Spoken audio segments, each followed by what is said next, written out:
Daniel Ricciardo tira Tsunoda e mesmo com a punição, não é punido. Chora. E Mercedes vai tomando o lugar da Ferrari como segunda força. Isso e muito mais agora no BPcast com Débora Almeida e Rubem GP Neto. La cucaracha, ya no puede caminar, porque no tiene, porque le falta marihuana que fumar. La cucaracha, ya no puede caminar, porque no tiene, porque le falta marihuana que fumar. Una cucaracha pinta, le dice a una colorada. E estamos de volta com o BBcast, seu podcast de automobilismo e outras nerdices. No episódio de hoje vamos falar sobre o GP do México, também alguns comentários ali sobre o GP dos Estados Unidos, que espingou aí no final de semana do México. Eu sou o BGP Neto e aqui comigo está a Débora Santos Almeida. Bem-vinda, Débora. Olá, amigos, sejam bem-vindos a mais um episódio do BBcast e hoje pegue aí a sua tequila, afinal você está escutando esse podcast provavelmente na terça ou na quarta-feira e como é feriado, enche a cara de tequila. Exatamente. Bom, antes de prosseguirmos, aqueles recadinhos marotos do Paddock. Primeiro, agradecer a todos os nossos apoiadores, todos os nossos ouvintes que compartilham, que conversam com a gente nas redes sociais. Muito obrigado. Vocês são muito importantes para o nosso desenvolvimento aqui. E lembrando de vocês da nossa campanha de financiamento coletivo e contínuo, né? Olha, acabei me embaralhando aqui, mas vamos seguir. Coletivo e contínuo do Apoies. Tem o link aqui na descrição, aonde você pode se tornar um apoiador do Boletim Paddock e contribuir mensalmente aqui para o nosso projeto.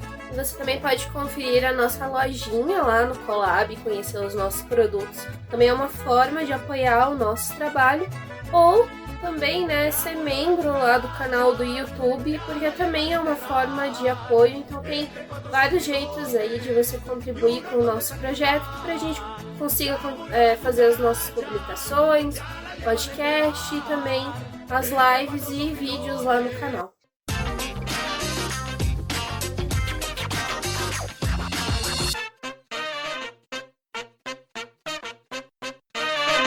Bom, Débora, terminou ali a corrida dos Estados Unidos, né? A gente comemorou, que o Alonso fez uma boa corrida, o Alonso foi punido, aí com uma reclamação da Haas, aí a Alpine veio e falou que a Haas perdeu o prazo. Não tem coisa mais feia para alguém que vai fazer uma contestação, uma defesa, uma petição, qualquer coisa, do que perder o prazo. Mais feio do que se tomar um indeferimento é você perder o prazo. E parece ali, né, que a Haas realmente comeu bola. Não sabemos que cálculo matemático maribolante eles fizeram do tempo para apresentar a impugnação, mas Fernando Alonso foi punido, a Alpine recorreu, a Alpine conseguiu o 7º lugar de Fernando Alonso novamente, e aí eles ocuparam novamente a 4ª colocação no Mundial de Construtores, para a felicidade do espanhol. Tal qual a CBA, né? Acaba a corrida, ninguém sabe qual é o resultado. Parece as eleições norte-americanas. Parece, né? Também, parece as eleições norte-americanas. Se tudo fosse definido numa urna, talvez tivesse urna eletrônica, né? Eletrônica. Mas a gente gravou lá o podcast, né, do final de semana passado, falou da parafernália do Alonso.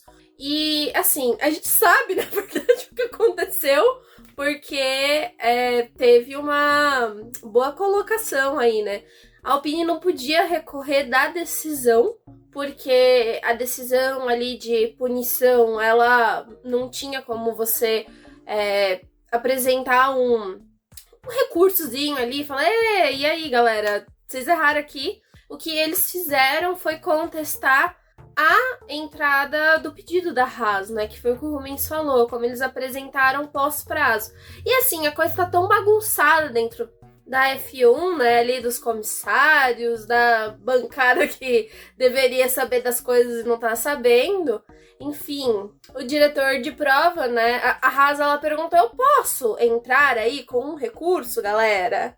E aí não o diretor de prova principal, mas uns fiscais ali falou: ei, Haas, você tem 1 hora, vai lá, faz teu prazo com muita calma. Só que tem a questão, tipo, essa pessoa que falou isso, ela não pode ir acima do regulamento, porque o regulamento determina o prazo, que são 30 minutos para você contestar. E aí ele falou: 1 hora, e ele não pode, não tem autoridade para fazer um negócio desse. E aí... Era o Sérgio Malandro. O Sérgio Malandro pegou a Haas. Aí, né, veio a Alpine e falou, ih, você tá errado, porque olha que o regulamento, essa pessoa aí não tem... Chamaram Alexandre de Moraes. Essa pessoa aqui não tem capacidade pra falar nada sobre isso. Aí resolveram tirar a punição do Alonso, mas deixaram ainda lá no final assim, ó, a gente tá tirando, a Haas estava errada, né, a gente também estava errado de ter aceitado o negócio fora do prazo. Mas assim, Alpine, você também estava errada, porque você deixou um carro que não estava seguro na pista. Então ainda dá aquela chamada de atenção, mas sem nenhuma punição, né? Fernando Alonso ficou com o 7º lugar. Pelo menos o Fernando Alonso não poderá reclamar do GP dos Estados Unidos, porque assim, ele tá fazendo a contabilidade das 22 corridas de quantos pontos ele já perdeu. Depois do GP do México, contabiliza que ele perdeu 70 pontos. Era para ele estar a 40 pontos à frente de Lando Norris, diz Fernando Alonso. Então, assim, com certeza este espanhol está puto. E, um mês antes da gente passar para o próximo tópico, eu gostaria de chamar a atenção para a treta do final de semana, né? Que tocando aqui, né, no nome do espanhol, vamos falar da treta que o Bonito pegou e falou que dá mais valor pros títulos do Max do que pros 7 que o Hamilton conseguiu, né? Aí teve todo o negócio de tipo, os jornalistas me perguntam as coisas só pra poder fazer manchete. Sim, meu querido, a gente só pergunta as coisas pra você pra poder ter acesso, né? Não sei se você percebeu, mas a imprensa funciona assim às vezes. Não estão pagando as nossas contas direito, então precisamos de uns clickbait aí às vezes. Mas... Porque a gente nem fez post disso. A gente nem fez post disso. Só deu risada. Só tava no clima de dar risada. E pior é que o BP nem faz clickbait, a gente nem aproveita essas coisas. Na verdade, a gente esclarece os clickbait, que eu falo, olha, estamos perdendo aqui um dinheiro, viu? Então escutem esse episódio com carinho. Mas depois de toda a parafernália, né? Porque assim, Fernando Alonso adora desmerecer o Hamilton e o Vettel, né? A gente tem que lembrar que os dois disputaram o título com o Alonso ali, o Hamilton em 2007, e o Vettel teve o período dele ali da conquista dos 4 títulos em que o Alonso também teve capacidade de brigar por um título com o alemão, e ele adora desmerecer os dois, fala que não são, né, os tops, né? E aí, o Hamilton mandou um cala-boquinha pra ele em foto, olha, aquilo ali foi sensacional, assim, gosto muito dessa energia que os velhos estão emanando no paddock. Isso até que foi interessante, uma análise que o Gabriel Lima, pra quem não sabe, o Gabriel Lima participa das lives do BP. E do Full Gas Podcast. Exatamente, o melhor podcast sobre MotoGP. Ele fez uma análise supimpa num tweet que ele definiu bem. Cara, o Hamilton entrou e construiu... Eu não vou falar triplex, porque triplex atualmente não é muito bom ficar lembrando pra não dar munição pra uma galera.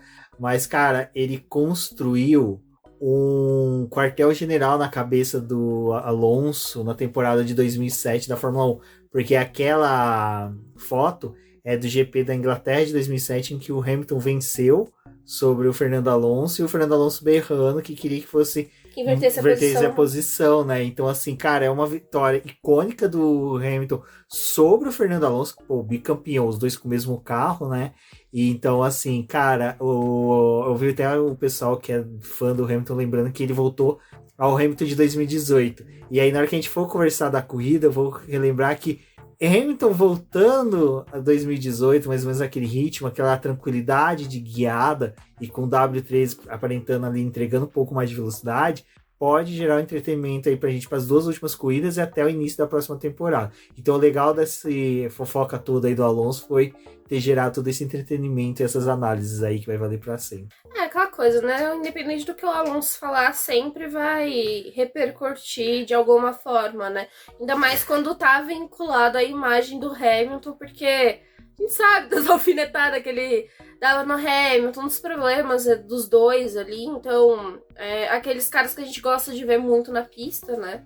Hoje, o Alonso não se encontra mais tanto com o Hamilton, assim, é mais com o Vettel. Mas quando o Alonso abre a boca... Ai, gente, olha, tem que tirar ele do Twitter, assim como o Lucas de Graça. Do Twitter não, né? O Alonso tem que tirar das entrevistas. Bom, agora eu posso falar do Lucas de Graça, porque ele me deu o filão depois de todo esse Ai, período. te deu. Ai, Depois de todo esse período aí de eleições. Ficou triste. Tomei o filão do Lucas de Ah, Graça. ele não gostou, né? Não gostou do meu posicionamento. Seu claro posicionamento político, né? Exatamente. Ei, Manu Gavassi. Bom, falando em posicionamento político, vamos falar da punição, né, da Red Bull e da Aston Martin. Que Outra piada, né? A Aston Martin foi... Cara... A Aston Martin foi punida por erros de digitação, por erro de formatação. De 12... Arquivos. Não, de 12 itens da lista lá. Ela deu uma coringada lá no negócio. Mandar em fonte Times New Roman. Mandou em Calib. Não, e foi... Nossa, gente, assim, foi... não souberam o negócio de alimentação, da fábrica nova, do túnel, do simulador. Foi uma salada. Não, o pior é que ela errou negócio. em 12 itens e não ultrapassou o teto. É que ela errou na discriminação, né, do negócio. Então, ela errou no descritivo dos itens. Mas, cara, isso é o mais interessante. Os caras... Que normalmente quando você erra isso, você erra até os cálculos. Porque você tá discriminando onde você gastou, você erra nos cálculos. Mas não. Aí na descrição. Porque quando você manda a descrição, você manda juntar as notas. Quando você faz uma auditoria, você não pede só pra pessoa descrever.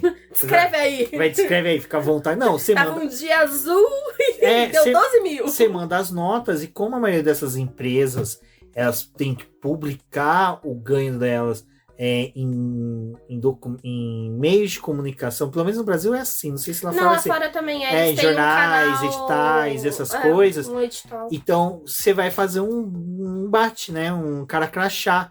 E aí, a Aston Martin errou, mas no cara crachá dos valores, acertaram. Então, nesse ponto, eles foram honestos. Assim, eles foram ingênuos em pensar que fazer mambembe talvez passaria despercebido, eu acho. Mas não até teve a FIA maldade. falou, né? Foi a primeira vez em que eles estavam fazendo esse relatório mais descritivo do teto orçamentário, né? Antes, nos outros anos, quando não tinha teto orçamentário, os times também apresentavam os gastos que eles tinham, normal, né?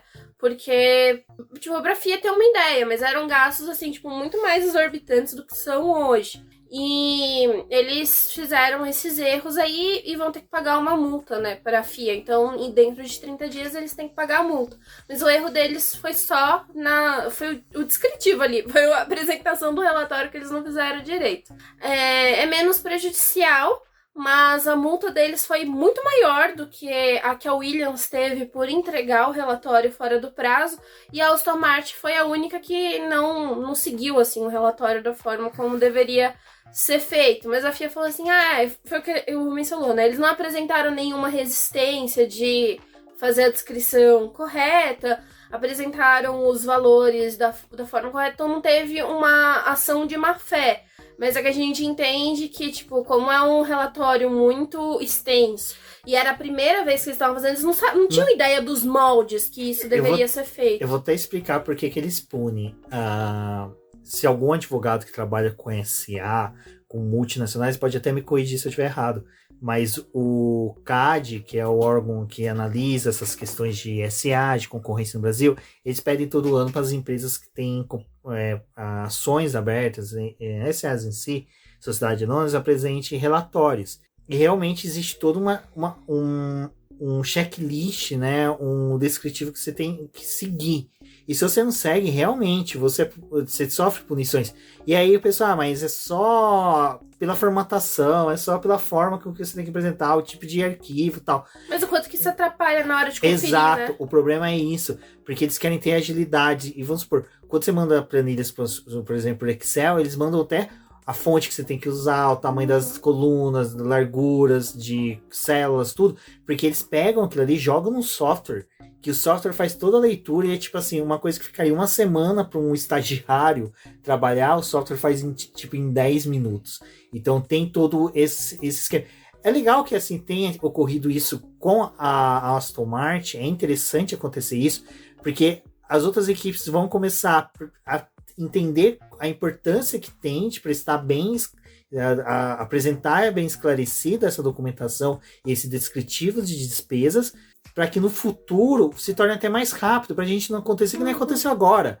apresentou documentação em março, só em setembro que vai surgir o resultado com punições, informações de que equipes cometeram erros, falhas, e mais ou menos um mês depois que vem as sanções. Então não, o esquema apresentou em março, abril, porque ali você está no começo de temporada, qualquer coisa, a sanção já vale para esse ano, ou já tem uma aplicação para o começo do próximo ano, que as equipes podem já começar a meio que trabalhar isso, não ficar uma coisa muito de sopetão como foi agora. A da Red Bull, como você tá falando, né? A da Red Bull, além da aplicação lá da multa e da questão da utilização do túnel de vento... Foi a punição e a... Não, já explico, mas eu quero falar outra coisa. É da questão do tempo. A partir do momento que a FIA decretou a punição para a Red Bull, já começava a valer. Então, o período de 12 meses era a partir do dia que a Red Bull aceitou os termos ali e que aquilo foi divulgado publicamente. Então, é o que o Rubens falou. Se você tem uma agilidade para poder mexer na questão de aplicar, se tiver que dar uma punição em dinheiro ou essa punição no túnel de vento... ela já começa a valer ali, então ela já teria começado a valer nesse ano. Então a Red Bull teria 12 meses que teriam sido parte afetados nesse ano, não no próximo ano, como vai acontecer, né? Mas enfim, foi muito lento a punição. Mas a Red Bull, ela também ultrapassou, né, o teto orçamentário, a FIA fez a descrição dos valores, correspondia a 2,5% mais ou menos, né? 2,3%. Não chegava aos 5%. Então a Red Bull foi multada em 7 milhões de dólares e também a perda de 10% do túnel de vento. Só uma nota que esses 7 milhões não entra no orçamento. Não. Então já vem uma patifaria aí, desculpa. Né? Vamos quebrar, pagar a multinha não entra. Nem a da Aston Martin, né? Nem a da Aston Martin também entra na questão do teto orçamentário. Também já é um erro. As duas. Uma falha total. Mas enfim, aconteceu isso, né? Então, assim, a Red Bull, a Ferrari, Mercedes, elas tinham muito mais dinheiro antes do teto orçamentário. Então, 7 milhões é praticamente troco de cachaça. Não faz nenhuma diferença. Porque não é uma equipe que, se perdesse esses 7 milhões, ia impactar no seu teto orçamentário, porque ela não teria mais 7 milhões da onde tirar para poder usar no carro. E para a Red Bull não faz diferença nenhuma. Então, esse valor não entra no teto orçamentário. E os 10% do túnel de vento vão ser afetados, né, nesse período agora de 12 meses para o desenvolvimento do seu carro. Lembrando que a Red Bull, por ela ser a campeã, ela já tem menos tempo de túnel de vento e menos tempo de túnel de vento que a Ferrari e que a Mercedes. E agora ela vai ter muito menos, né, 10% a menos. Porém, uma das coisas que a gente estava até conversando antes de gravar, né, quando saiu a punição ali, é que, ao meu ver, não afeta muito a Red Bull, porque eu entendo que são 3 anos que você tem de danos ali, né, que as equipes falaram. O primeiro ano, que seria 2020, quando esse carro estava sendo desenvolvido. 2021, porque passou a temporada inteira com esse carro bem nascido. E para quem não acompanhou muito mais, assim, tipo, detalhes da Red Bull, a Red Bull foi o melhor carro que nasceu, assim, no grid. Porque eles não tiveram... Ele evoluiu. O grande problema do carro da Red Bull era na questão do peso. Então, durante o início ali da temporada, eles tiveram que ir diminuindo o peso do seu carro. E eles foram fazendo essas atualizações para poder reduzir um pouco do peso, mas era um carro que não tinha o problema com o porpoising, né? E o terceiro ano, que vai ser o próximo ano, em que, assim, esse carro não vai ter grandes mudanças do regulamento para o próximo ano, né? Ele é uma evolução, um carro de 2023. Então, partindo da questão de que a Red Bull ela já tinha um carro muito bem nascido em 2022, o 2023 deles vai ser mais para poder continuar aperfeiçoando o seu desenvolvimento. Eu não acredito que a Red Bull ela vai sentir, tipo assim, nossa, ela vai virar Haas, vai cair lá pro final do grid porque ela perdeu esses 10%. Não, pelo contrário. Ela já testou muita peça esse ano. No próximo ano ela vai vir provavelmente com aquele chassi mais leve. Então não é um time que vai ter perdas. O que eu acredito que vai acontecer com a Red Bull é que no meio do ano, quando é aquele momento em que a Red Bull costuma vir com um carro mais forte, ter mais modificações, ela não vai conseguir fazer isso porque tá nessa questão do túnel de vento e vai ter que guardar um pouco ali porque ela vai desenvolver o carro de 2024. Mas seria diferente se a Mercedes estivesse perdendo seus 10% de túnel de vento. Porque o carro da Mercedes ele nasceu problemático. Então a Mercedes ela passou 2022 trazendo atualizações, fazendo testes de peça para poder melhorar o carro, para poder sair daquele limbo que eles estavam e desenvolver. E a Red Bull ela já tá num passo à frente, ela não tá consertando problemas, ela tá só melhorando o seu projeto. Então eu não acredito que esses 10% vai fazer muita diferença na pista, não. Só uma coisa que eu achei interessante que até a Débora pautou, que a Red Bull foi um carro que o problema dela foi sobrepeso, ela estava muito acima do peso, estava um carro ali que ultrapassava o peso máximo que era exigido pela FIA. Reclamou, a FIA foi lá e falou, não, beleza, vocês podem extrapolar. Então, ou seja, ela já teve esse colher de chá. É isso que, sabe, que me gera uma indignação com um favorecimento, entre aspas, da Red Bull, porque depois acabou favorecendo outras equipes também. Mas, assim, foi dado uma chance para ela desenvolver um chassi melhor, sendo que o chassi que ela já estava apresentando ali já era um chassi, como é que aerodinamicamente bom, não. É um chassi um chassi dopado, que não passaria no exame antidoping, que o antidoping da Fórmula 1, por causa do chassi da Fórmula 1, é realmente o investimento que você aplica nele. Então, neste ponto, eu achei, na época, se vocês pegarem os BBcasts ali do começo da temporada, eu falei, cara, isso é ridículo, porque a McLaren e a Alfa Romeo, que eram dois carros que tinham conseguido entregar carros leves, estavam sendo prejudicados. E a Red Bull que não conseguiu, parece que a Red Bull não entende nada, né? Não entende regulamento técnico e não entende regulamento financeiro, sabe? É impressionante como o pessoal consegue projetar um carro de outro mundo, fechar contratos milionários de patrocínio, mas não me consegue entender um regulamento técnico e um regulamento financeiro. E tem o melhor projetista, né? Tem o melhor projetista ali. Assim, o que a Red Bull pode ter de problema ano que vem é que vai diminuir um pouco do peso dos carros, mas do jeito que tá vindo as coisas... tipo, eles meio que já aceitaram que os carros são pesados, que é isso mesmo. E a outra mudança que vai ter é o dos retrovisores, né? Que vai ter que ser um pouco maior, não sei o que, mas isso também... Acho que não vai ser um retrovisor que vai... Um desenvolvimento de um retrovisor que vai parar a Red Bull. E o Santo Antônio que muda... A Red Bull não é o carro que tem problema com o Santo Antônio, né? O problema com o Santo Antônio é da Alfa Romeo. Então, assim, é o que o Rubens falou. Já é um carro que nasceu dopado com seus problemas ali. E tem várias colheres de chá. Tipo, por mais que o carro fosse pesado, ao longo do ano eles foram reduzindo o peso. Então, assim, cara, fica difícil às vezes a gente comentar, o pessoal vem, mas vocês são haters da Red Bull. Cara, é fato. Tô colocando os fatos. É fato, tipo, é coisa que você pega com quem acompanhou a temporada, viu isso. E eu acho legal o pessoal, isso é hate. Cara, que eu falo, Mercedes quando apresentou até o DAS, aquelas rodas que tiravam o aquecimento dos pneus, que favoreceu muito a Mercedes na temporada de 2018 e 2019. Eu falei. Sabe, eu falava muito. Agora, cara, o da Red Bull é uma coisa que tá escancarada.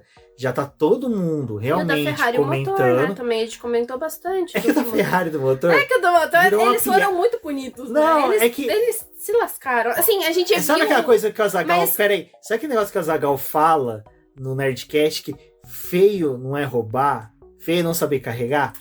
Feio é Ferrari. Nada. A Ferrari ela não ganhou nada com aquela porcaria daquele motor. Era o que a gente tava conversando com a Rafaela do Garota da F1. Ela deve participar da live aí na quarta-feira. Então fica aí o aviso pra vocês participarem da live. Era o que a gente tava conversando. O ruim da Ferrari é que ela tentou fazer aquilo ali, tentou dar uma de boazona, mas ela não ganhou nada com isso. Ela não conseguiu ganhar um título. Tá ali, ainda penando com o carrinho furreca deles. Ai, ai. Próximo assunto. Ai, cara, é complicado, mas enfim. Meu Deus. Tem sim, gente. Nossa. Quem não sabia? Audi Sauber, né, Débora? Quem nunca viu, né? Que coisa. A imprensa não estava falando disso há um certo tempo. Eram rumores, né? Mas a Audi e Sauber vão se unir aí. Na verdade, o negócio já estava meio que vindo. Que a Alfa Romeo já tinha declarado que não permaneceria mais com a Sauber, né? Então, até o final de 2020... Só vai ficar até o final de 2023. A Débora falou... Tá vindo. Eu imaginei aquele meme da pessoa com o braço na cintura, a onda gigante, a onda escrita.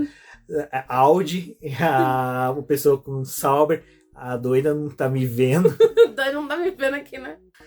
E, enfim, né? Vai ter essa parceria. A Sauber vai fazer a construção do carro, porque eles já têm ali a fábrica. Assim, eu recomendo muito pra quem começou a acompanhar a Fórmula 1 por agora, ou ainda tá se inteirando das coisas, o canal da Sauber, eles têm alguns vídeos passados apresentando o túnel de vento, apresentando a estrutura que a Sauber tem. Infelizmente, assim, a comemoração dessa união. Infelizmente, bem mal gerida ultimamente, mas a Sauber, assim, era pra poder ser um dos grandes times, né? Eles têm uma estrutura fora do normal. E essa vai ser a estrutura que a Audi vai usar, né, para o desenvolvimento, para a construção dos seus carros. Então, a Sauber vai fazer essa parte de aerodinâmica. E a Audi, lá na sua fábrica, né, ela vai fazer o desenvolvimento dos motores. Então, o motor vai vir da Alemanha para poder se juntar com a parte aerodinâmica da Suíça. E nisso, a Sauber tá negociando com a Audi para que a Audi faça uma parcela ali da compra dos investimentos para poder ter um pouco mais de controle na equipe, mas isso ainda não foi confirmado, assim, quanto que é a porcentagem, quanto que a Sauber vai realmente ter esse poder, porque é uma coisa que ainda está em fase de negociação, e a Sauber também é uma empresa, né, uma equipe que ela é bem relutante com essas questões de negociação, né? Ano passado ela sofreu com a questão da Andretti, queria comprar, porque quando eles ficaram ali putos com o fato da Williams ter conquistado aqueles pontos na Bélgica, então a Alfa Romeo ali, né, a Sauber, entrou naquela coisa de que, vamos vender, vamos sair da Fórmula 1, chega. E aí depois as conversas não deram muito certo, e agora tá vindo com essa questão da Audi, então a gente não sabe muito bem quais são as porcentagens, mas vai ter essa união. Espero que dê certo. A Audi, então, vai entrar com o nome, né, realmente na Fórmula 1. Ela vai ter um impacto maior na Fórmula 1 com essa junção. E a Alfa Romeo, ela vai se despedir da Fórmula 1 em 2023, mas existe aquela expectativa que em algum momento a Haas talvez se aproveite desse patrocínio aí para poder continuar. A Haas, que agora, né, na última etapa nos Estados Unidos, anunciou um patrocinador master que vai mudar o nome da equipe no próximo ano, vai ter uma interferência no nome da equipe. Não mudar completamente, ainda vai ser Haas, mas vai ter essa interferência. Só que a Alfa Romeo poderia voltar para a Fórmula 1 através desse patrocínio aí, né? A Alfa Romeo não é uma equipe de fábrica, ela só é a patrocinadora master, então ela tem a influência no nome da Sauber. E eu tô triste. Isso que eu queria dizer. Cara, eu acho que esse ponto eu acho legal, cara. Tipo Casola, que é fã da Sauber. Cara, ele deve ter camisa da Sauber BMW, Sauber Chelsea, né? Que o Chelsea chegou já a patrocinar a Sauber. Sauber Ferrari, BMW, Sauber né? BMW, já falei. Já falou Alfa BMW? Romeo, já falei BMW. Bom, vamos pra sexta-feira aí dos treinos, né, Débora? Lembrar que a Mercedes lá nos GP dos Estados Unidos, porque eu falei que o muro ali entre México e Estados Unidos ficou com várias coisas passando de um lado pro outro, né? Foi o Alonso com punição que vai e volta, foi a asa da Mercedes também que vai e volta. E eu achei legal a discussão da asa da Mercedes respingando na quebra de teto da Red Bull. Porque a Red Bull quebra teto, desenvolve peça aí com grana que ultrapassou o teto orçamentário, mas eu faço uma asa, não posso nem testar, posso nem colocar no carro. Aí a FIA aprovou. O pior... O pior é que aprovou. Deixa eu explicar o lance da asa pra quem não entendeu o que foi todo o rebuliço. A Mercedes apresentou uma asa que toda a asa dianteira do carro da Fórmula 1, ele pode ter umas hastes que segura aquelas asinhas, né? Que sobrepõem. Eu não sei o nome. Quem quiser saber também os nomes, recomendo os vídeos do Sérgio Silverly, que ele sempre explica muito bem o nome dessas peças. E tem essas hastes que segura. E o que a Mercedes leu do regulamento? Que existe uma limitação e que essa limitação pode ser trabalhada para criar umas novas asinhas sobrepostas às asas, que faz com que o direcionamento do ar vá para fora. Isso, que joga o ar para fora, mas... Não pode ter o direcionamento do ar. Exato, e não pode gerar turbulência. Aí ela mandou o desenho para a FIA falou, ótimo, Mercedes, bela asa. O cara que verificou a asa foi o mesmo que verificou o teto orçamentário. Da Red Bull, exatamente. Estagiário cumprindo aviso prévio, né? Todo mundo que cumpre aviso prévio deve ficar de biquinho, mas enfim. Aí, a Mercedes levou para os Estados Unidos, uma pista boa, dá para fazer o teste ali, tem o GP do México depois, qualquer coisa a gente usa, 2 GPs próximos, pistas boas para testes, vai estar calor, N motivos, para se testar uma asa. Chegou para colocar a asa, vem a FIA, então não pode. Aí a Mercedes, então, eu gastei dinheiro. Vocês aprovaram essa bagaça. Aí vem discussão. A Mercedes meio que falou, mandaram arrancar os negócios. O que eu posso fazer para essa asa ser legal na visão de vocês? Faz isso e aquilo. A Mercedes foi lá e fez. Testou a asa e a asa... A asa mudou bastante o carro. Assim, foi um avanço, acho que pro projeto deles. Nada do que a gente tá vendo agora é tão importante para esse ano, é mais pro ano que vem. Eles estão preparando o carro do próximo ano. Aí eu fico imaginando, já pensou? Toto Wolff viu que o Christian Horner quebrou o teto orçamentário, gastou uma graninha a mais e nada aconteceu com ele. Ele falou, quer saber? Gasta aí, torra uns 10 milhões numa asa dianteira que coloca esse W3 aí como um foguete. Foram lá e fizeram a asa.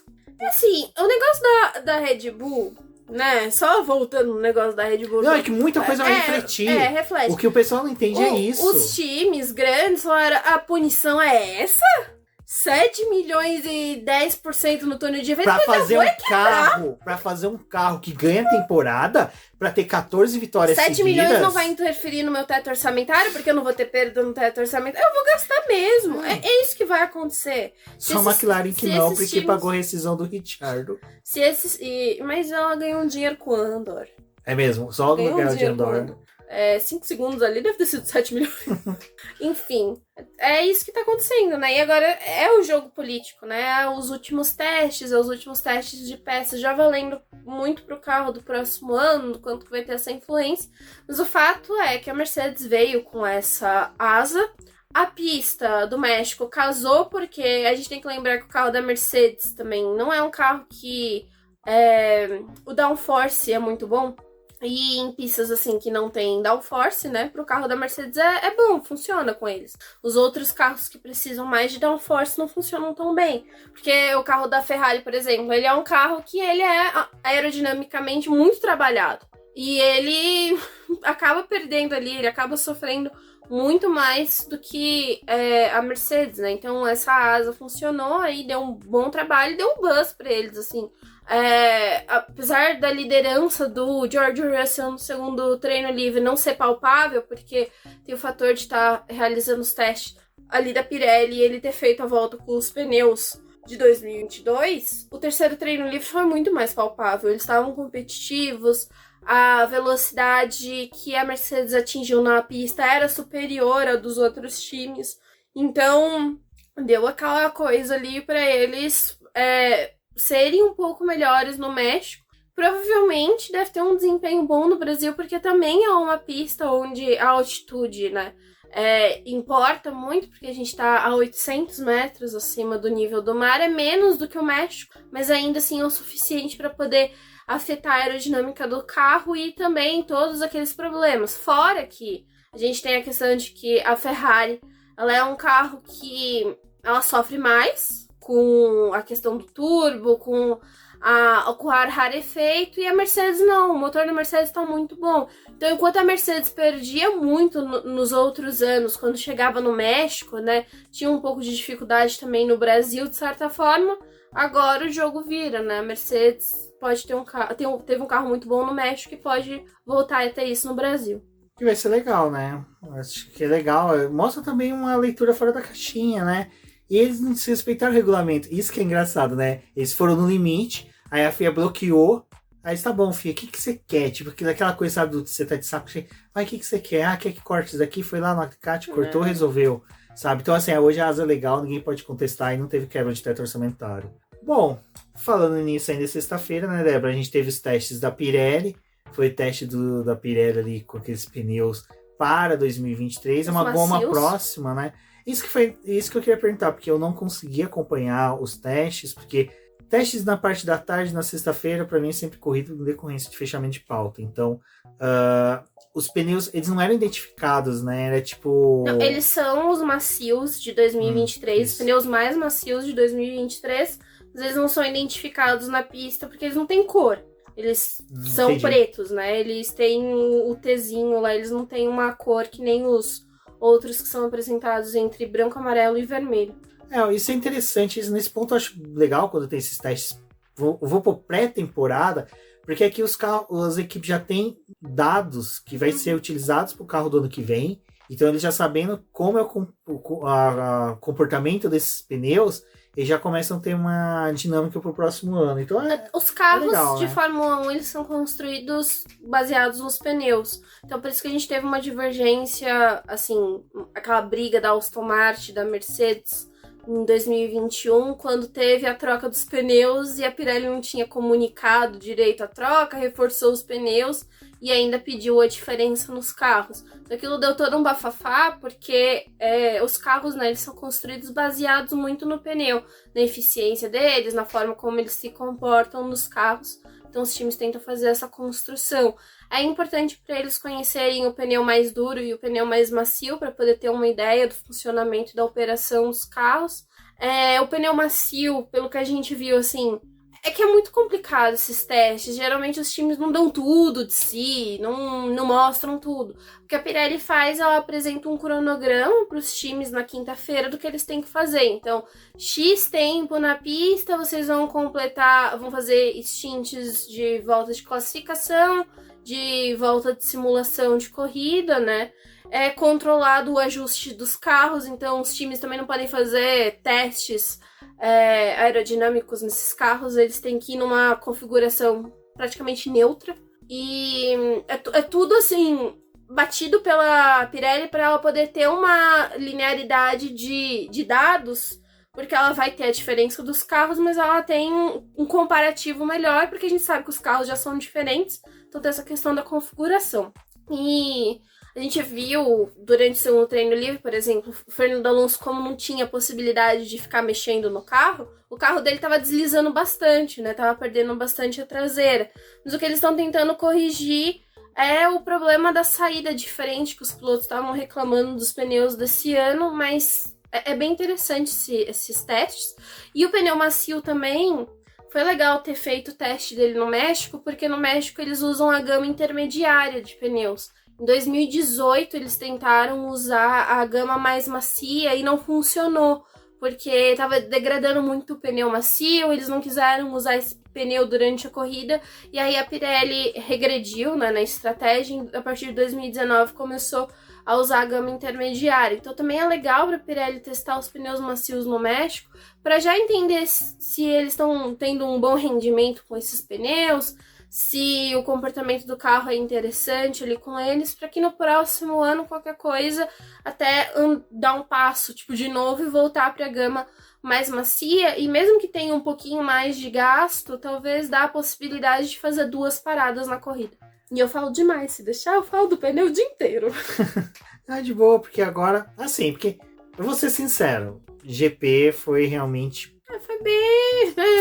Foi um GP normal de Fórmula 1. Não foi nem surpreendente, também não foi tão chato. O GP do México é assim, né? Não tem... Porque as equipes não podem avançar muito, até acho que vai ser legal a gente comentar rapidinho sobre isso. Por causa do ar rarefeito, eles não vão colocar muita força nos motores, os motores não vão... Não é a corrida que eles vão estourar motores, eles vão deixar pra Budar. Historicamente já é um GP... É que a mesma coisa que acontece no GP do Brasil, gente. GP do Brasil, vocês querem exemplo? 2019.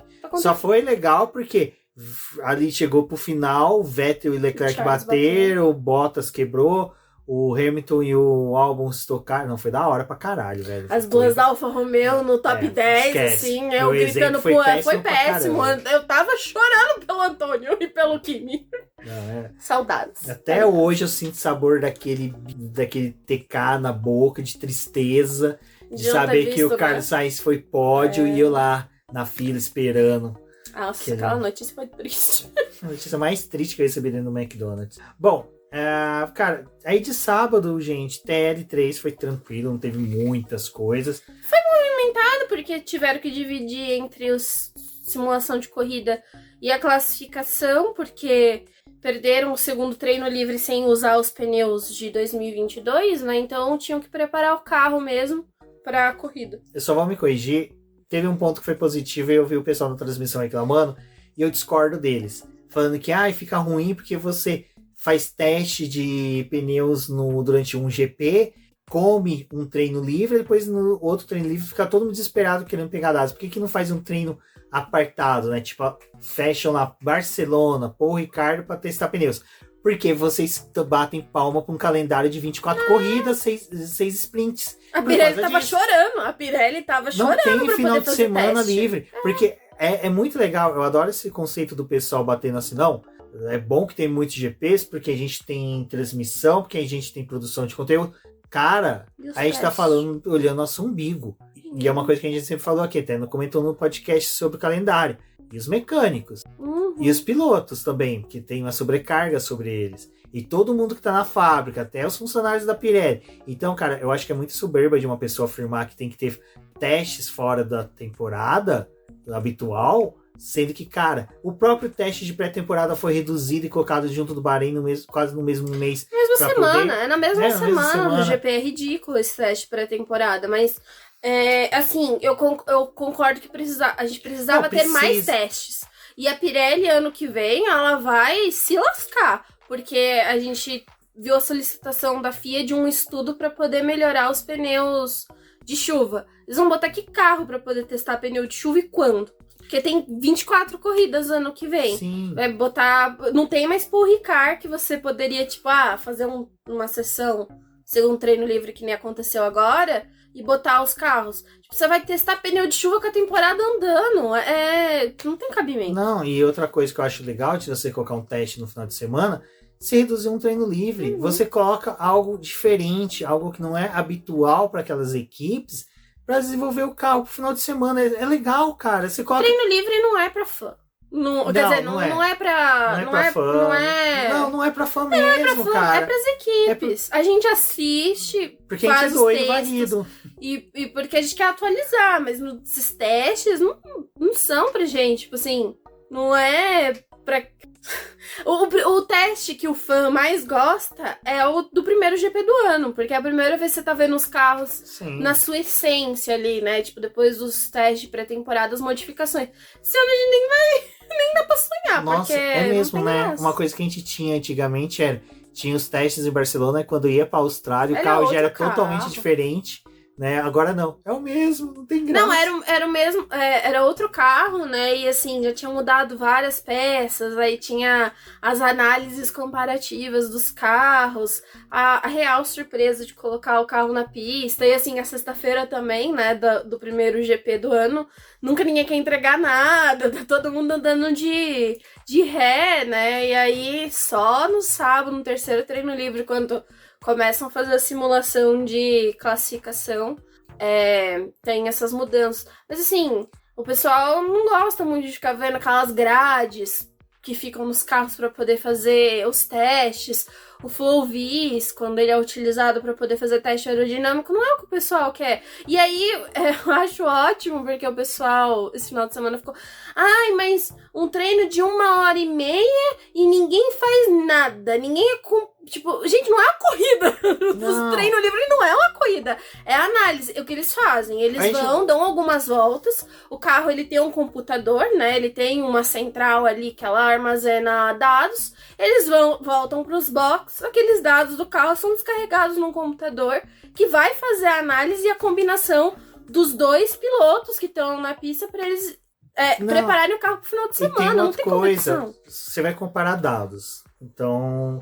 O que você precisa fazer? Você tem que ter um ambiente semelhante sobre os dois carros que vai fazer o teste. Então você tem lá, o Lewis Hamilton saiu para fazer teste dessa asa que ele usou. Aí eles falam, vamos testar com pneus macios e essa configuração de asa traseira. Ele vai. Agora vamos simular esse mesmo teste com pneus macios. Não adianta ele já trocar o pneu e voltar. Porque o carro está com uma temperatura acima, diferente de quando saiu o anterior. Está com o carro com motor quente, quantidade de combustível. Às vezes até a própria dilatação do motor muda a quantidade, vamos pôr assim, eu não vou conseguir falar, engenheiros mecânicos me corrigem, do óleo presente, até do ar comprimido que existe. O combustível, quando o carro ele tá muito quente, né, também. Ele expande e quando você injeta ele numa temperatura mais baixa no carro, conforme o carro vai andando, temperatura vai aumentando e o combustível vai expandindo lá dentro, porque eles colocam, ele tá numa pressão muito grande. Tem toda essa variação. Esses minutos que eles ficam parados nos box é pra meio que neutralizar o carro pra devolver ele pra pista, pra você conseguir comparar. Exato. E por isso que às vezes, tipo, os pilotos também saem com asas iguais, mas com pneus diferentes. Então, tipo, o Russell sai com um pneu duro e o Hamilton com um médio. Eles estão tentando avaliar, tipo, o comportamento desses dois carros com esses pneus e vão fazer um stint ali de voltas um pouco mais rápidas, tipo, simulando o final da corrida, quando o carro já tá com o combustível mais baixo. E também vão fazer o teste de simulação de corrida com combustível, com o carro com mais combustível, para saber o gasto dos pneus. Mas não é uma coisa palpável pra gente, porque quando os carros vão pra pista, cada um tá com um nível de combustível. Os times não saem falando, tipo, a gente colocou 2 litros aqui, galera. Nem é 2 litros, né? 2 quilos. Aí o outro fala, botei 1,5 kg. A gasolina é mais leve que a água, né? Então, se você comparar com litro, você tem uma desproporção em questão de peso. Quilos. Bom, agora vamos para o... a gente tem que comentar, né? Pole do Max Verstappen, disputou ali com o George Russell. Diga-se de passagem, cara, a volta do Max foi perfeita, mas foi uma coisa que eu até comentei com a Débora. Não tô desmerecendo, gente, pelo amor de Deus. Abaixem essas tochas.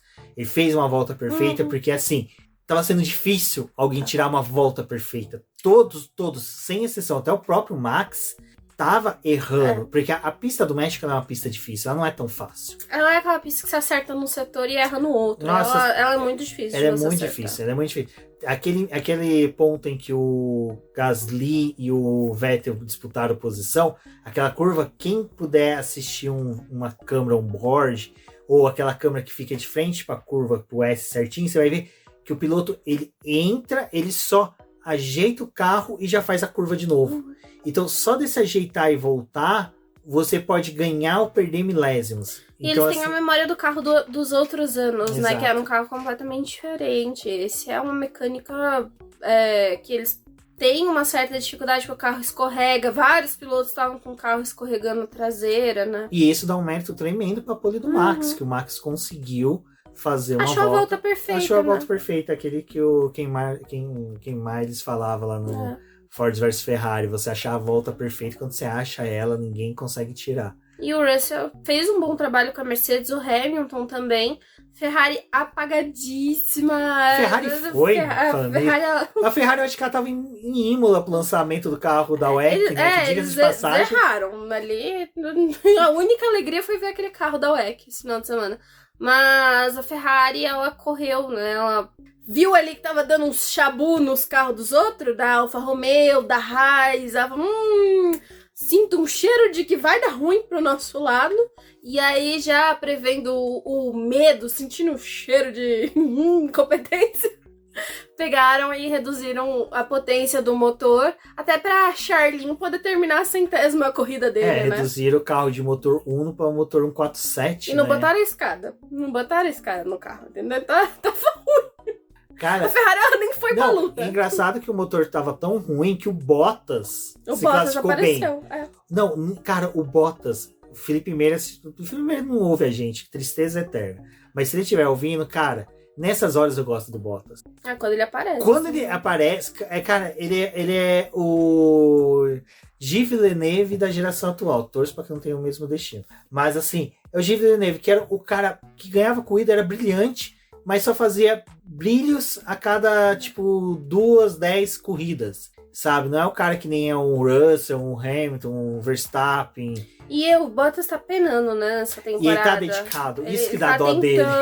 Coitado, mas velho. o carro da Alfa Romeo não ajuda. Cara, o não, Bottas nada. merecia um carro melhor, cara. Nada na Alfa Romeo ajuda, sim. E... Ele usou, né? Precisava de um carro melhor. E fez uma ótima numa classificação, ficou entre os 2 carros da Ferrari, assim, mérito total dele de fazer isso. E também aquela coisa, né? Configuração da Alfa Romeo de tipo, vamos arriscar aqui pra poder ir pra um Q3. Mas, cara, é um carro que tá quebrando tanto, tendo tanto problema de motor, e eles foram pra poder tentar alguns pontos, né? A Alfa Romeo tá brigando aí com a Aston Martin, que a Aston Martin deu uma crescida agora no final da temporada, né? Com a crescida esporádica, né, galera? É o que a gente falou, tem GPs que ela vai bem e tem GPs que ela É que o GP do México, ele é um GP complicado. Ele não, você não tem como falar que tal carro... O Lewis Hamilton, cara, o Lewis Hamilton, por exemplo, quase não ganhou no México. O Verstappen foi pra 4ª vitória no México. Tem carros e carros, né? A Mercedes, ela também nunca teve um histórico, assim, muito bom no México. Mas a Alfa Romeo apareceu aí e a Aston Martin sumiu mais uma vez. Na classificação da Aston Martin, assim, tipo, a sexta-feira, o primeiro treino livre foi interessante. Depois ela sumiu completamente. O terceiro treino livre já foi tipo, não vai vir aí. E realmente a classificação deles não colaborou em nada. O único coisinha ali que teve é que o Vettel e o Mick fizeram ao mesmo tempo e os dois foram eliminados. Ai, até nisso. Bom, e só pra gente poder ir pro domingo, né? Vale ressaltar aí que Stroll foi punido pelo incidente com Alonso nos Estados Unidos. Merecidamente, né? Perdeu 3 posições no grid de largada. E o Magnussen por troca de motor, né? Que também foi punido aí. Até que foi interessante pela classificação que a gente viu ali o Magnussen, cara, de salvo engano, chegou no Q3. Q2 mesmo, só no Q2 não me engano. Acho que foi no Q2, porque desculpa. ele ficou à frente do Mick. Exato. E, bom, Ferrari, 100º GP do Leclerc, todos os fãs do Leclerc, gente, isso daqui não é coisa minha. Fãs do Leclerc, pra você ter uma ideia, a Aninha Ramos, do podcast Box falou, 100º GP, o motor vai abandonar, vai. Todos os fãs, e dá, cara... Dá pena. Dá pena, velho. Como você olha pros cara, pilotos, eu posso fazer um comentário, assim, já que a gente tá falando de Charlene? Que a corrida tava correndo ali. A corrida tava correndo. Pensamentos pensantes. E aí eu tive pensamentos pensantes. Bateu um desespero, assim, né? Que quando eu vi o 7º colocado tomando volta do Verstappen, a primeira reação que eu tive foi twittar falar, né? Gente, o Charles vai tomar volta, né? A Ferrari vai tomar a volta da Red Bull. A gente tá na corrida do México e a Ferrari vai tomar a volta da Red Bull. Olha este campeonato, como está sendo, né? Mas tinha uma distância ali ainda do Charles pro Verstappen. O Verstappen não conseguiu passar o Charles. Mas foi assim, praticamente foi o retrato da temporada, né? Ferrari tinha tudo no começo do ano. Foi perdendo, aí chega nessa corrida, reduz a potência, faz uma corrida completamente apagada. O Charles pelo menos conseguiu terminar a corrida ali, fez uma largada boa, brigou com o Bottas, mas foi só. E bateu um desespero assim do Verstappen poder passar a Ferrari na pista. Que se tivesse passado, era melhor não correr os outros 2 GP. Deixa pra lá. Tô dando risada da Ferrari. Pior que eu não posso dar risada da Ferrari, que a McLaren... A McLaren daqui foi bem, né? A pauta, deixa eu ver se colocou a McLaren. Colocou lá no final. Mas colocou que o Richard bateu no Tsunoda. Realmente ele bateu. Ele bateu no Tsunoda. Mas assim, hoje eu vou falar bem do Richard. Porque o cara... Ele fez uma corrida boa, né? Porque assim, o cara é o exemplo que eu dei. Quem foi? Leclerc em Singapura. Porra, você sabe que o Pérez tá com chance de tomar punição. Aperta a merda do carro pra você ficar com menos de 5 segundos dele. O Richard, com a merda da McLaren, que esse carro é uma bosta. O trator dele? É o tratorzinho ali dele. Bateu no Tsunoda por causa do trator. Exatamente. Dirige. Cara, tomou punição de 10 segundos. Abriu 10 segundos do Ocon. Do Ocon, que tá fazendo uma... Ai, vou até morder a língua, caramba. Tá fazendo uma excelente temporada, sabe? Então, ele aproveita todas as oportunidades, né? Ele é apagado, mas aproveita as oportunidades. E é sacanagem que o motor do Alonso quebra, né? Depois a gente comenta sobre isso. Pera aí, deixa eu terminar do Richard. Cara, aí o Richard me mete mais de 10 segundos do Ocon e não perde a posição, cara. Isso é um piloto, cara. É uma pena que a adaptação demorou pra chegar. Puta merda, velho. E ele mostrando que tá super confortável nos pneus de 2023, né? Coitado, aí, isso que eu falei com a Débora. Na hora que eu vi os caraca, tempos, tanto dos Estados Unidos, né, como agora, eu falei, mano, o Ricciardo tá mandando bem com esses compostos ano que vem, o coitado não vai estar no grid.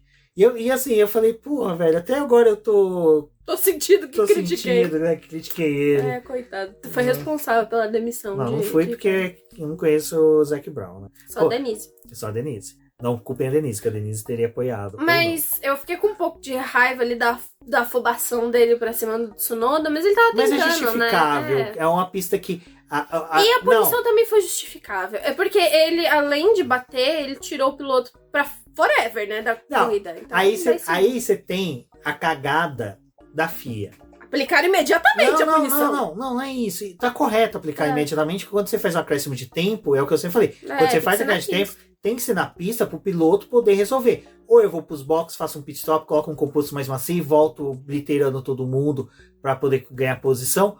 Ou eu abro os 10 segundos. Dá chance. Agora quer ver, Singapura, voltando pro GP da Singapura, que foi todas as cagadas de análise. Latifi tirou o Zou. Quanto que foi a punição dele? 5 segundos. Mesmo incidente, 5 segundos. Mesma coisa, tirou outro piloto da prova, 5 segundos. A inconsistência da FIA em aplicar punições é ridícula. Aí você pega, pra vocês verem como realmente é ridículo. Quer ver? Hamilton com Verstappen na Inglaterra. Que lá eu falei que realmente não foi culpa do Lewis Hamilton, foi incidente de corrida, mas já que vão puniam corrida. 5 segundos. Sabe, porra, velho, vocês não sabem aplicar punição. Sabe, a FIA tá cada vez pior, cara. Muitas divergências, mas foi esses 10 segundos. O Ricardo fez uma ótima corrida. Superou o Norris, né, em pista. A McLaren tá nessa disputa ainda com a Alpine. E foi bom porque o Alonso abandonou a prova. E, gente, aquela batalha, assim, porque a corrida do México prometeu muito, entregou pouquíssimo. Mas aquela batalha que teve do Ricardo se aproximando do Alonso e o Ocon tava na frente. O Ocon novamente, né? Ele e Alonso não podem se encontrar na pista. Ricardo foi lá, tomou a bobeada, passou com o Ocon no Alonso, né? Ali o motor já tava sentindo. Já tá triste já. E aí depois o Ricardo passa o Ocon, foi um belíssimo trabalho que ele fez ali, né, de ultrapassagem, diferente do que aconteceu com o Tsunoda. Ali foi muito bom e foi um showzinho que a gente teve, porque a corrida tinha muita distância entre os carros, assim, não era aquela distância de tipo, pra alguns, né, não era aquela distância de 5, 7 segundos. Alguns eram uma distância de tipo, você não conseguia abrir o DRS, que é o que acontece no México. E um outro destaque que eu acho que foi legal aí das corridas, depois a gente volta no Alonso e na Alpine, que teve teoria de conspiração aí do Alonso, foi o Bottas, né, que novamente nos pontos conseguiu. A Alfa Romeo teve bom desempenho e, cara, eu gosto muito das corridas do Zou. Mesmo que ele não chegue na zona de pontuação, às vezes, mesmo que às vezes ele não termine uma corrida por quebra, com perda, ele é aguerrido, ele é um piloto bom, ele não é aquele cara que toma ultrapassagem numa disputa de posição em que ele erra e ele tem aquela caída de desempenho. Não é um piloto que sente quando erra, que é uma coisa que, desculpa, o Leclerc tem essa falha, o Zou não tem. E é uma coisa que eu acho muito legal e que eu defendo muito, até a permanência dele. Eu acho que assim, existe a discussão se ele é um piloto pagante ou não, porque dizem que existe um grande investimento para ele permanecer na categoria, principalmente depois que ele saiu da academia da Alpine. Mas se existir, esse é aquele cara que eu falo, o investimento dele vale a pena. É um cara que tá trazendo... Ele quer, né? Ele quer estar naquela vaga ali, ele quer fazer o melhor. E acho que ele e o Bottas são uma boa dupla também, assim. Mas é bem... A situação da Alfa Romeo é aquilo que a gente já falou, ela não evolui muito. Esse final de semana eles estavam com algumas atualizações, atualização de final de temporada, também a mesma coisa, já avaliando o carro pro próximo ano. Tiveram aí esse plus de conseguir brigar por alguma coisa, mas infelizmente é o carro que tá sofrendo também com os mesmos problemas de motor, porque os motores da Ferrari. E o Bottas, a corrida do Zou poderia ter sido melhor, né? Mas fazem a parada e a Alfa Romeo é péssima em escolha de estratégia. Ela faz a parada e devolve o Zou no meio do trânsito. Então, tipo, aquilo prejudicou muito a corrida dele. E a do Bottas também, tipo, eles fizeram uma parada que não foi muito boa, botaram ele em disputas que poderiam ter evitado um pouco, mas ainda assim conseguiu terminar no 10º lugar. Aproveitando esse papo um pouquinho do Bottas, só para voltar ali no momento que a gente falou da Audi, que vai vir para se juntar com a Sauber, vai ser legal isso num ponto. O fato da Sauber hoje estar com patrocínio da Alfa Romeo é patrocínio, né? Parceria não é nada. Então, a Sauber ainda continua com aquela mentalidade de equipe média para pequena, que é a equipe que cata a grana, desenvolve o carro para o desenvolvimento, fica com dinheiro como lucro e não aplica mais no carro. Com a entrada da Audi, e sabendo que a Audi já fez, principalmente na Fórmula E, quando tinha a parceria com a ABT. Com a ABT. ABT.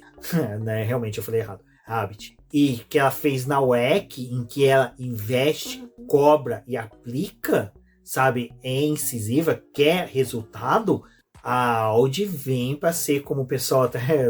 Eu fiquei assistindo tanto Central das Eleições que eu gostava roubando os termos lá, que é o novo player nesse jogo. Tipo assim, cara, eles vão vir realmente pra disputar título. E foi quando a BMW chegou na Sauber.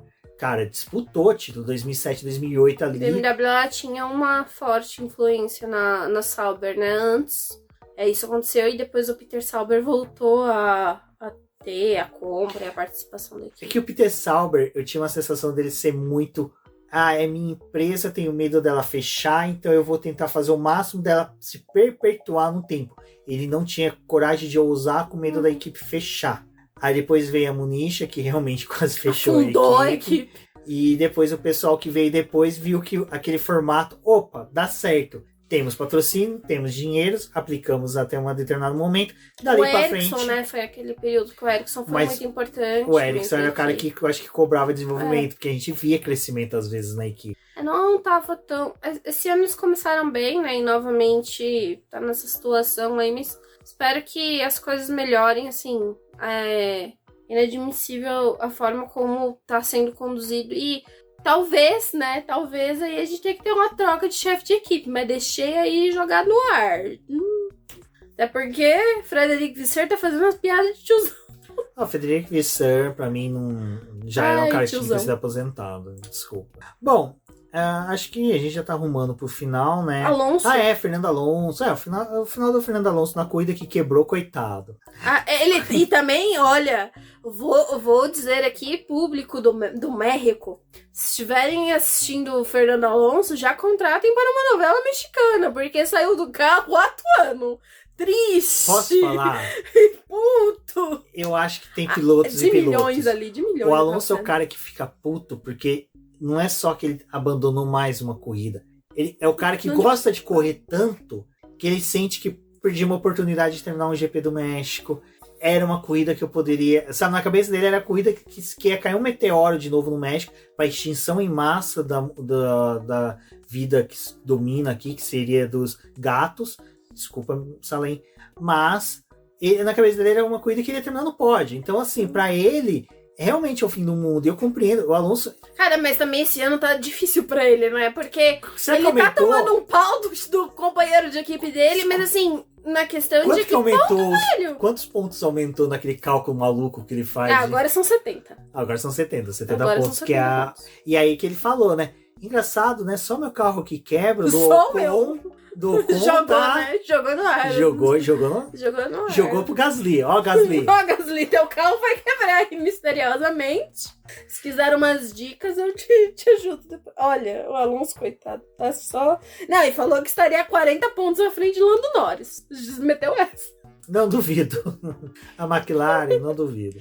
Bom, e agora para finalizar, vamos falar primeiro da vitória do Felipe Massa, do Max Verstappen. E depois a gente fala aí sobre a Mercedes. Bom, a vitória do Max Verstappen foi uma vitória bacana. Eu acho sim que teve um quê de uma vitória disputada. Porque, cara, em certo momento ele não tinha o carro mais rápido. Não tinha o carro que estava tendo a melhor desenvolvimento, nem em consumo de pneus e nem em velocidade aplicada. A gente viu ali a Mercedes muito bem. Né, o W13 veio como uma estrela para uma nova esperança. Haja trocadilhos eleitorais aí, entenda quem quiser. E aí, que acontece? Max Verstappen, né? Esse cara aí que, por mais que a gente fale tudo, cara, críticas com a Red Bull, o cara é sobrenatural. A estratégia da Red Bull, né? De outro mundo, assim, tipo... Posso falar? Só uma coisa, desculpa te cortar. Aí que dá uma raiva. Pra que fazer as coisas irregulares? Vamos por dessa forma? Eles são ótimos, Não assim, precisa. estrutura, tudo, a análise, o que o pessoal tá falando, né? Lá no México, os torcedores da Ferrari ficou gritando pra Hannah, tipo, Hannah, venha pra Ferrari, pelo amor de Deus, salva a gente. Então, eles têm bons profissionais que são muito bem cotados no grid, né? São, assim, bons profissionais que trabalham muito bem juntos, mas eu acho que se alguns times adquirissem algumas peças, tipo, como a Ferrari tivesse uma boa estrategista, porque eles conseguem fazer até um bom desenvolvimento de carro, tipo, imagina uma Alfa Romeo com dinheiro, não sei o que, com uma Audi ali, tipo, tem desenvolvimento, seria mais um carro competitivo no grid. Então, eles têm bons profissionais. O problema é o que o Mês falou, né? Acaba se envolvendo em coisas pequenas que apagam um pouco o brilho. Mas o Max, ele fez uma ótima corrida.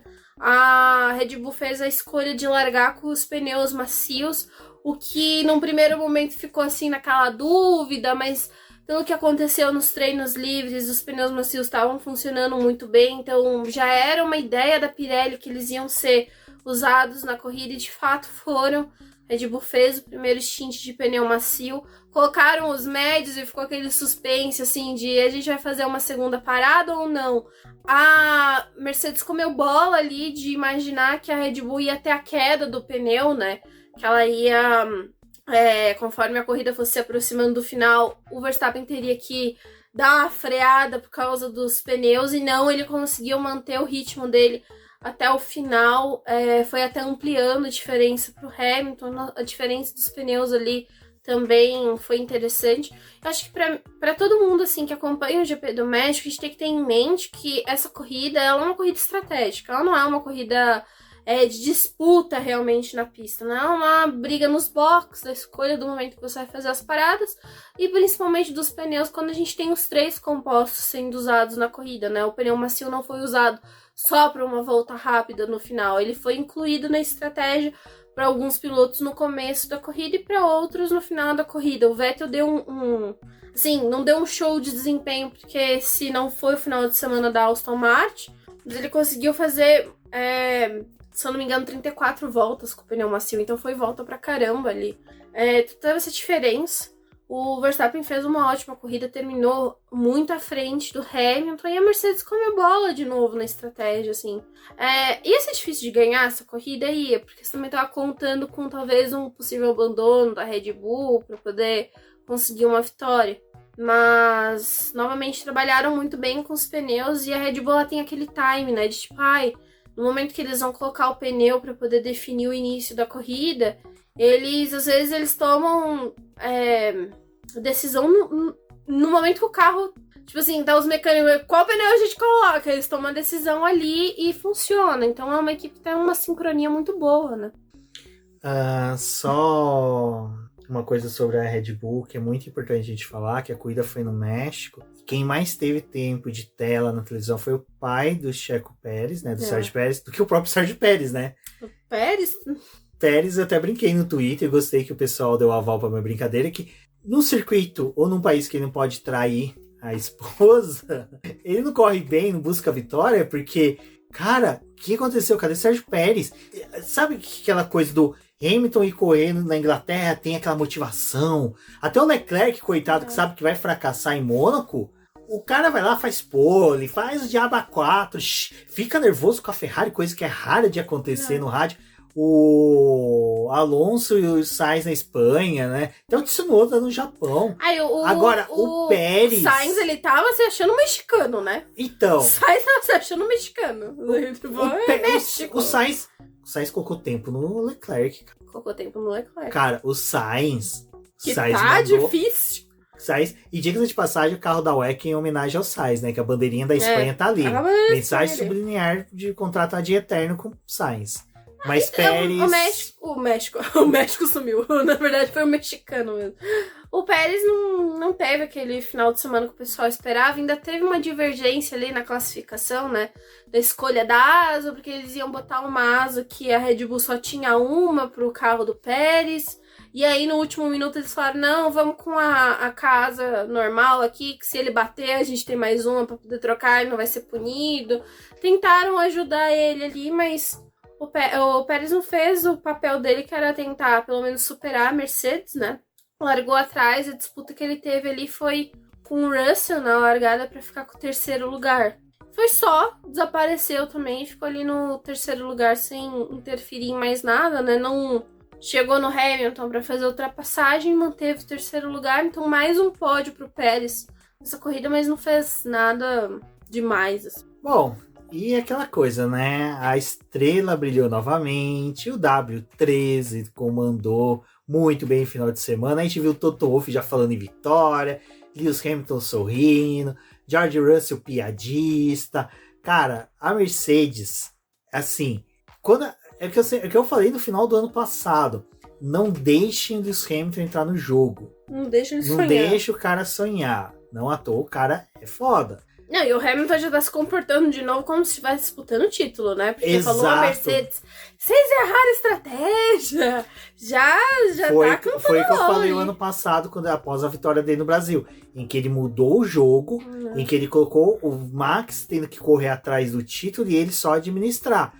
É lógico, ele não vai disputar o título desse ano, que já tá decidido. Já acabou. Ele não vai conquistar 2 vitórias, 3 vitórias que teriam sido. Mas assim, é aquela coisa do psicológico. É o que o Rosberg fez com ele em 2015 para ganhar o título de 2016. O Hamilton tá tentando fazer com o Max. Cara, você não acha que o Max olha no retrovisor, vê ali o 44, aquele capacete amarelo, sobe no pódio, olha do lado e fala... Mano, o cara chegou, sabe? É uma jogada psicológica muito boa. E só completando, acho que a jogada psicológica também nem é só com a Red Bull. Com a própria Ferrari, tipo, vocês deixaram um caminho pra gente passar. Porque são 40 pontos, acho que agora estão dividindo a Ferrari da Mercedes. Tudo bem, teriam que ser, tipo, 2 vitórias, né? Tipo, 50 pontos, mais ou menos, pra poder passar.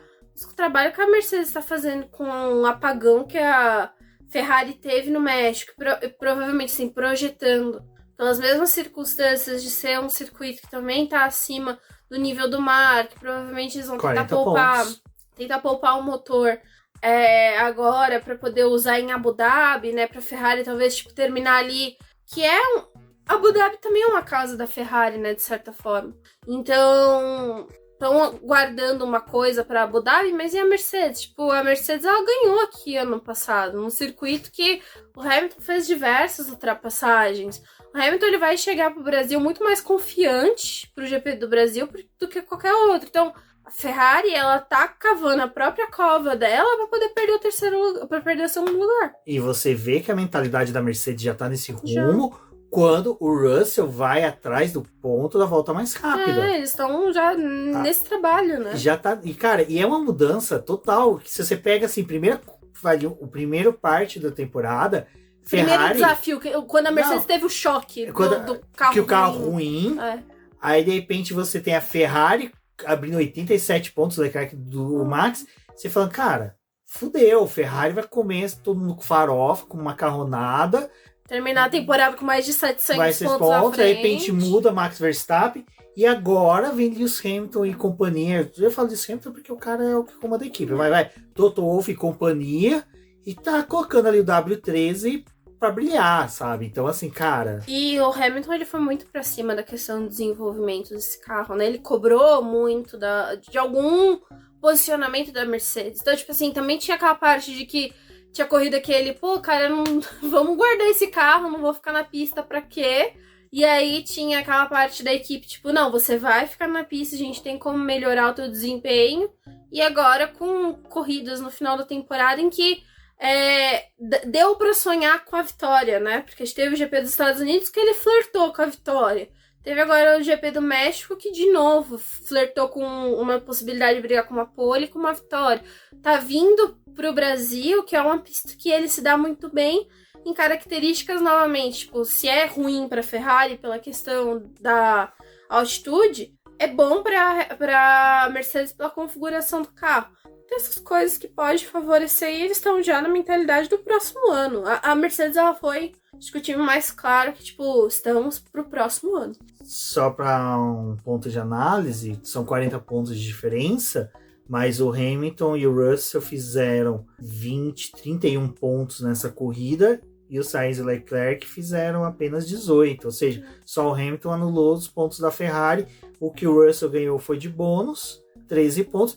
Lembrando que o GP no Brasil tem sprint. Tem sprint, tem então são, sprint. Vamos supor, hipoteticamente, o Hamilton vem com aquele foguete que foi o ano passado, consegue aí ganhar a sprint e ganhar a corrida e até uma volta rápida, são 36 pontos. 36 pontos no final de semana, com 10 da sprint, 25 da vitória e 1 ponto de volta rápida, 36 pontos, sabe? Pô, só isso e uma... São 10 na sprint ou são 8? Não me recordo. Agora você me pegou. Acho que são 8.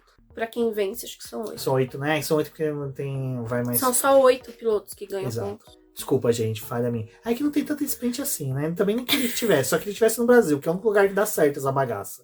E o pior vai acabou ser... de dar um berro na orelha do ouvinte. Desculpa, a Aninha que tá dirigindo no vai trânsito. Assustar. Vai se assustar. Desculpe, Aninha, mas assim... Falando nisso, Aninha, muito obrigado, seu amor. Obrigado, você sempre escuta a gente, sempre comenta. Muito obrigado por ter vindo escutar o nosso podcast. Salvo engano, a Aninha é de Curitiba também, então quando a gente for pra aí, quando a gente se mudar para Curitiba também.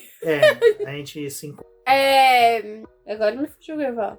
Também a menina fugiu da trânsito, né? Só correndo do carro. Fugiu, desculpe aí, sou um motoboy que atrapalhou aí. Mas a sprint, né? Sprint pode ser que venha alguma coisa aí nessa corrida, né?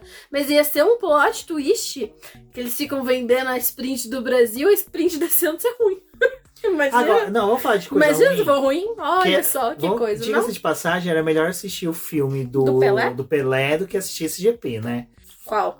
Do México. Ah, sim. Foi um GP, assim, eu fiquei feliz do GP ter sido morno, por quê? Gente, a única coisa que salvou foi a torcida, não, foi a galera as eleições, gritando. Porque a gente ficou eu fiquei acompanhando as eleições. As criancinhas. O pai e do aí, Tcheco. chegou no domingo, os pilotos falaram, eu não aguento essa torcida que fica assediando, a gente chega! Ai, cara, a gente não quer... Coisa... Nossa, foi triste, viu? Mas enfim. Isso é uma coisa que até eu achei legal, que foi uma manifestação que eu vi de uma galera no Twitter, eu não vou falar o nome, porque esse pessoal já colocou justamente naquele tweet só na roda de amigos, então justamente não vou comentar. Mas é pessoal que é envolvido com categorias nacionais que falou, pô, é um saco quando você tá trabalhando no paddock, se você tá trabalhando. Aquelas pessoas estão no dia de folga, de férias, e estão querendo se divertir, e eu não, eu tô trabalhando, e os pilotos também, outros pilotos falando, gente, é horrível, você sai do carro que nem o Leclerc, pô, o cara acabou de bater, destruiu o carro. Acho que tem que ter um pouco de noção do que tá acontecendo. E, cara, tipo, eles não são um pedaço de carne pra você ficar passando a mão. Assim, eu entendo o assédio. Um pedaço de carne, você pode ficar passando a mão, né? Eu entendo o assédio de que, tipo, cara, o México, o Brasil são países que não recebem corridas que nem os Estados Unidos, que tem 3 e que você pode se programar pra poder ver aqueles pilotos ali, mas o México ele também tá no negócio do F1 Experience, né? Eles fornecem alguns ingressos ali em que o público consegue adquirir para poder estar no paddock e ver os pilotos. Acho que as pessoas elas ficam muito deslumbradas. Mas bom sim, senso, né? Elas ficam muito deslumbradas porque tipo, elas não têm aquilo sempre. Mas eu acho que precisa de um pouco de noção do público, assim, sabe? De... Pô, eu estou vendo este ídolo, essa pessoa que eu gosto, mas eu não quero só ver ele pra mim. Tipo, pensa no outro fã que também quer ver, que também quer ter a oportunidade. Porque aí chega no domingo, tipo, os caras já estão de saco cheio e vai todo mundo com um monte de segurança, vai com barreiras, assim, tipo, pra poder não ter contato com o público. Então, só falando um negócio tipo o GP do Brasil, não sei como será o GP do Brasil desse ano, porque ano passado a gente teve vários problemas aqui de comportamento da torcida. E aí eles também, já ao longo do fim de semana, foram buscando alternativas de tipo entrar em hotel, sair em hotel por entradas estratégicas, acompanhados de segurança. Se vocês forem tentar ir em aeroporto para ver, em hotel, que seja, respeita o piloto. Eu acho que o coisa mais importante, se ele falar não, é não. Não tem esse negócio de tentar negociar, é não. Se ele... O Alonso falou não pra mim, eu fiz joinha. Beleza. E eu amo ele. E se ele falar, enfim, é isso. Se vocês forem, a minha recomendação, se for em hotel, respeitem os seguranças dos hotéis. Eles não são chatos porque eles querem ser chatos. Eles são chatos porque eles não gostam de mim. Eles estão cumprindo ordem. Tipo, eles têm um superior ali que tá prestando atenção no trabalho deles. E eles não estão ali só por vocês ou só pelos pilotos. Eles estão ali por todo mundo que tá hospedado. Então, respeitem essas pessoas. Façam fila. Se vocês conseguirem ver um piloto, façam fila, se organizem. Não fica com gritaria. Não fica passando a mão. Se você quer dar um abraço no piloto, se você quer alguma coisa, pede. Saiba pedir. Se ele falar não, tudo bem. Você vai, pega teu autógrafo, tira tua fotinha. Não tente ultrapassar limites. Tipo, sempre tente pensar no outro fã que gosta da categoria, que quer ter a oportunidade de ver o teu ídolo também. Porque se a gente é egoísta, tipo, só a gente quer ver, só a gente faz o negócio e depois prejudica, aí cada vez mais vai ter mais seguranças, a Fórmula 1 vai pensar mais vezes se vai ter a F1 Experience aqui.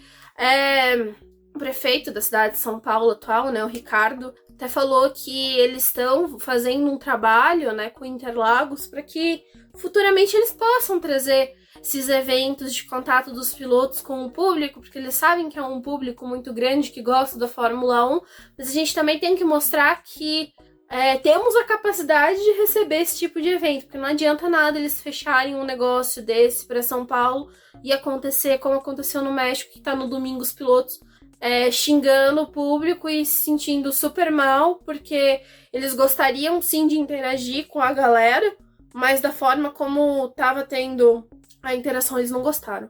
Eu só torço para que se acontecer no Brasil de ter público maior no paddock, porque pelo menos até onde a gente sabe, conhece o pessoal que tá no paddock trabalhando, jornalistas, produtores de conteúdo, pessoas que estão lá, o público brasileiro até que é sussa e relax. Nosso medo realmente é o pessoal, e é medo mesmo de hotel e de como é que é o nome? Aeroporto, porque que nem existem eventos que são direcionados a pessoas envolvidas com a cobertura do automobilismo, da Fórmula 1, coletivas de imprensa, que sofrem com isso, que às vezes vocês podem cancelar, não tem mais. Um exemplo é a McLaren, que todo ano fazia evento aqui em São Paulo, acabou, não tem mais. A Ferrari é a mesma coisa, por causa de fã. A Red Bull fazia, não faz mais. Ninguém mais faz, na verdade, mais evento com fãs. Acabou. Por quê? É dor de cabeça, sabe? E assim... É que você não sabe o que você vai receber, né? Tem o fã que... Nossa, muito legal essa oportunidade de eu estar aqui. E tem aquele que acha que, tipo, eu só vou viver isso uma vez e faz questão de viver aquilo só uma vez. Então é mais um apelo mesmo. Mas só que, gente, amanhã vai ter live. É amanhã, né? Quarta. Amanhã, né? O podcast sai na terça e quarta. Exatamente. Quarta-feira, no feriado aí. Livezinha pra gente poder finalizar aí GP dos Estados Unidos e México. E já, né, comentando aí se der um pouquinho, mas a gente vai fazer uma live, uma semana especial aí pro GP do Brasil. Então, galera que for vir para São Paulo, que for vir para o GP, consciência, bebam com moderação, tragam protetor solar, capa de chuva. Temos um podcast específico, né, também, de vai estar com o link no post para vocês ouvirem. Exatamente, tem o podcast, né, o videozinho aqui que a gente gravou, eu, Rubens e Rafa, que já vamos há bastante tempo em Interlagos, temos dicas preciosas para vocês. Se cuidem, pessoal, quem for vir para São Paulo, ou só para ir para corrida, para poder ir para o show, para ir em outro evento. Tomem cuidado e aproveitem aí. E se tiver a oportunidade de ver o seu piloto aí, trate ele com respeito. Exatamente, pessoal. Apoiadores do BP, vamos conversar aí que a gente vai se encontrar sim, todos poder conversar, interagir, que vai ser uma oportunidade sensacional.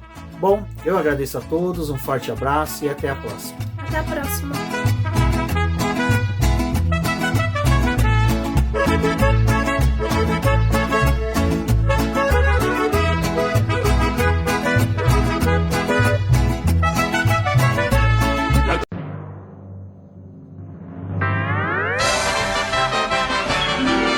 E agora vamos agradecer nossos apoiadores, aqueles que auxiliam o Boletim do Paddock através do financiamento coletivo e contínuo do Apoia-se. E são eles: Ricardo Bannerman, Maia Barbosa, Elezer Teixeira, Luiz Fex, Arthur Felipe, Rafael Celone, Will Mesquita, Antônio Santos, Rogério Furano, Helena Lisboa, Cássio Machado, Carlos Del Valle, Bruno Vale, Eric Nemes, Bruno Shinozaki, Alberto Xavier, Will Bueno, Ricardo Silva, Beto Corrêa, Fabrício Cavalcante, Arthur Apóstolo, Sérgio Milano, Melquiades Veloso, Micael Souza, Ezequiel Bale, Silney Messi, Rafael Arílio, Rafael Carvalho, Fábio Ramiro, Lauro Vizentim, Maria Ângela, Thaís Costa, Rafael Catelã, Jane Casalec, Carlos Eduardo Valese, Tadeu Alves, Paula Barbosa, Ale Ranieri, Leandro Nogueira, Bianca Mês, André Brolo, Bruno Lima, Ivan Grego, Maicon Tavares, Thalita Santos, Diego Machado, Gabriel Sawaf, João Guilherme, João Rai e Gustavo Frigoto. Muito obrigado a todos aqueles que apoiam o Boletim do Paddock e auxiliam no nosso desenvolvimento e crescimento. E se você quer